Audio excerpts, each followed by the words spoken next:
श्री स्वामी समर्थ जय जय स्वामी समर्थ स्वामींचं नाव घेऊन मी आजच्या ह्या नवीन व्हिडिओला सुरुवात करते। शास्त्रानुसार होळी हा सण वाईटावर चांगल्याचा विजयाचं प्रतीक आहे। या दिवशी भक्त प्रल्हादाचा विजय झाला आणि त्याची आत्या होलिकेचे दहन झाले।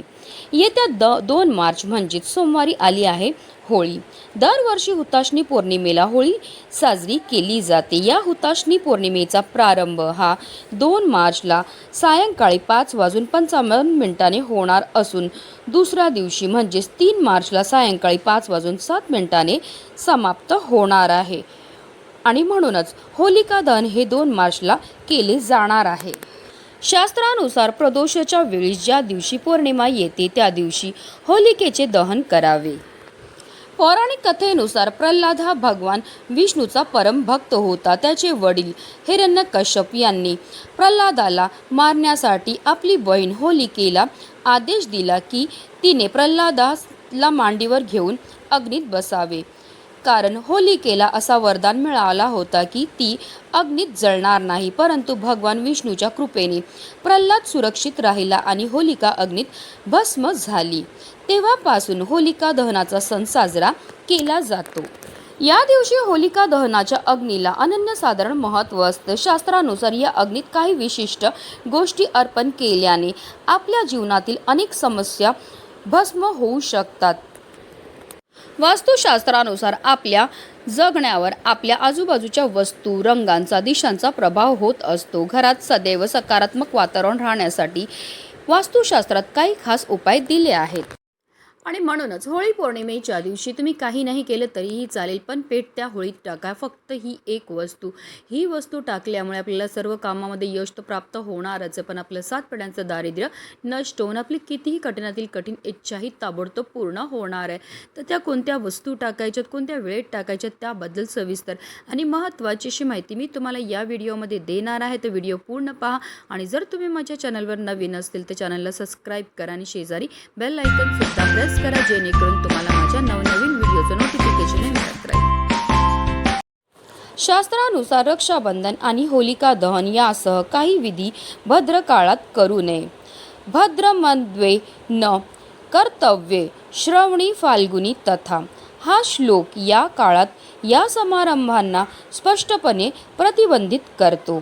2 मार्च 2026 रोजी पौर्णिमेचा तिथी संध्याकाळी 5:55 सुरू होईल आणि 3 मार्च रोजी संध्याकाळी 5:07 संपेल। अशा प्रकारे 2 मार्च रोजी होलिका दहन केले जाईल। पंचांगानुसार 3 मार्च रोजी पहाटे 1:25 पासून ते 4:30 पर्यंत भद्रकाल चालेल। भद्रकाल दरम्यान पूजा करण्यास शास्त्रात मनाई आहे, त्यामुळे 2 मार्च रोजी होलिका दहन करू शकता। होलिका दहनाचा शुभ काळ हा 2 मार्च रोजी संध्याकाळी 6:22 पासून ते रात्री 8:50 पर्यंत असेल। या काळात योग्य विधी करून होलिका दहन करणे शुभ आणि फलदायी ठरेल। होळीच्या दहनाने अशुभावर विजय किंवा असत्यावर विजय म्हणून आपण त्याच्याकडे पाहतो। होलिका दहनाच्या वेळेस आपण काही व्यक्तींना काही वस्तू ज्या आहेत त्या पेटत्या होळीमध्ये टाकताना पाहत असतो, तर त्यामागे सुद्धा आपल्या शास्त्रामध्ये काही कारणं ही दिली गेली आहेत। जर आपण पेटत्या आगीमध्ये काही विशेष वस्तू टाकल्या तर त्यामुळे आपल्या जीवनामध्ये असणाऱ्या ज्या संकट आहेत, समस्या आहेत, आर्थिक अडचणी आहेत त्यापासून आपल्याला मुक्तता मिळण्यामध्ये मदतही मिळत असते। आता हा उपाय आपल्याला कधी करायचा, तर हा उपाय जेव्हा होलिका दहन होईल त्यानंतर तुम्ही अगदी रात्री 12 वाजेपर्यंत सुद्धा करू शकता।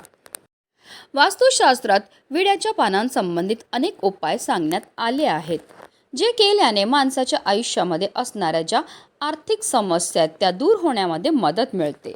धार्मिक आणि शुभ कार्यामध्येही विड्याच्या पानांना खूप महत्त्व आहे, कारण ते ब्रह्मा, विष्णू, महेश या त्रिदेवांचं स्वरूप मानलं जातं आणि पूजेत सकारात्मक ऊर्जा निर्माण करते। तसेच विड्यांची पानं ही देवदेवतांना अर्पण केली जातात, ज्यामुळे आपल्या मनोकामना पूर्ण होतात आणि म्हणूनच आपल्याला जो आहे विड्यांच्या पानांचा होळी पौर्णिमेच्या दिवशी अत्यंत प्रभावी उपाय करायचा आहे। या उपायाकरता आपल्याला 7 विड्याची पानं ही लागणार. जी विड्याची पानं आपण घेणार आहे ती व्यवस्थित पाहून घ्यायची, ती कुठे तुटलेली, फाटलेली किंवा खराब झालेली नसावी. आता या पानांना आपल्याला स्वच्छ धुवून आणि पुसून घ्यायचं आहे. आणि आता जेव्हा आपण होळीची पूजा करायला जाणार आहे तेव्हा या 7 पानांना सुद्धा आपल्याबरोबर घेऊन जायचं आहे. सर्वप्रथम आपल्याला होळीची विधिवत पूजा ही करून घ्यायची. होळीला हळद, कुंकू, अक्षदा, फुलं, धान्य तसेच पुरणपोळीचा नैवेद्य अर्पण करून घ्यायचं आहे. आणि त्यानंतर आपल्याला होळीभोवती 7 प्रदक्षिणा मारायच्यात. प्रत्येक प्रदक्षिणा मारताना आपल्याला एक एक विड्याचं पान जे आहे ते होळीमध्ये अर्पण करायचं. पान अर्पण करताना आवर्जून आपल्याला आपल्या मनातली इच्छाही बोलायची आहे. अशा रीतीने आपल्याला प्रत्येक प्रदक्षिणाच्या वेळेस एक पान अर्पण करायचं, आपल्या मनातली इच्छाही बोलायची आहे. पुन्हा दुसऱ्या प्रदक्षिणेला दुसरं पान अर्पण करायचं, आपल्या मनातली इच्छाही बोलायची. अशा रीतीने आपल्याला 7 वेळा पानं अर्पण करायची आणि 7 वेळा आपल्या मनातली इच्छाही व्यक्त करायची. त्यानंतर दोन्ही हात जोडून आपल्याला होलिका मातेला प्रार्थना करायची. आपल्या आयुष्यामध्ये असणारी जी संकट आहेत, विघ्न आहेत, दोष आहेत, दारिद्र्य आहे ते दूर करण्याकरता मनोभावे प्रार्थना करायची. त्याचबरोबर आपली जी पण मनातली इच्छा असेल ती मनोभावे पूर्ती करण्याकरता प्रार्थनाही करायची आहे. ही संधी फक्त आणि फक्त होळी पौर्णिमेच्या दिवशी वर्षातून एकदाच आपल्याला प्राप्त होत असते. हा उपाय केल्यामुळे आपली कितीही कठीणातील कठीण इच्छाही ताबडतोब पूर्ण होते.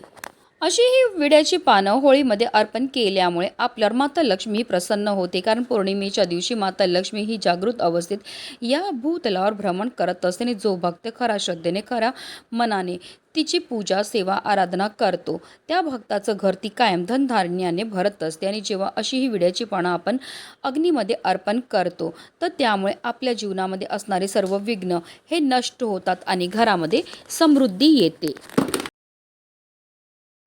म्हणूनच व्हिडिओ जास्तीत जास्त लोकांपर्यंत शेअर करा, जेणेकरून प्रत्येकाच्या आयुष्याचं कल्याण हो हीच मनामध्ये इच्छा.